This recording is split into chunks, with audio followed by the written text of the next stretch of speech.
News 24 घडामोडी, श्वास चालू घडामोडींचा।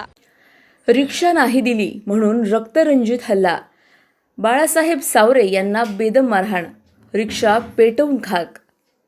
अहिल्यानगरात कायदा धाब्यावर, रिक्षा चालकाला बेदम मारहाण, रिक्षा जाळली।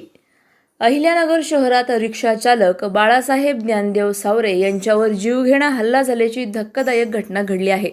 फिर्यादीनुसार बबलू उर्फ रॉनी देवतरसे आणि विनोद शिंदे उर्फ डॉन यांनी रिक्षा मागितली। नकार मिळताच बाळासाहेब सावरे यांना जबरदस्तीने आयुर्वेदिक कॉलेज परिसरात नेऊन लाथाबुक्क्यांनी बेदम मारहाण केली।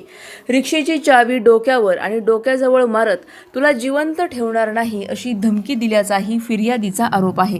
जखमी बाळासाहेब सावरे यांनी जीव वाचवत पळ काढल्यानंतर काही अंतरावर त्यांची रिक्षा पेटलेल्या अवस्थेत आढळली। अग्निशमन दलाने आग विझवली, मात्र रिक्षेचे मोठे नुकसान झाले। या प्रकरणी दोन्ही आरोपींविरुद्ध गंभीर कलमान्वये गुन्हा दाखल करण्यात आला असून पोलिसांचा पुढील तपास सुरू आहे। प्रतिनिधी स्वामी गोसावी, न्यूज 24 घडामोडी, अहिल्यानगर। अशाच बातम्यांचा आढावा घेण्यासाठी आजच आपल्या YouTube चॅनलला सबस्क्राईब करा। बातमी आवडल्यास लाईक करा आणि इतरांपर्यंत शेअर करा।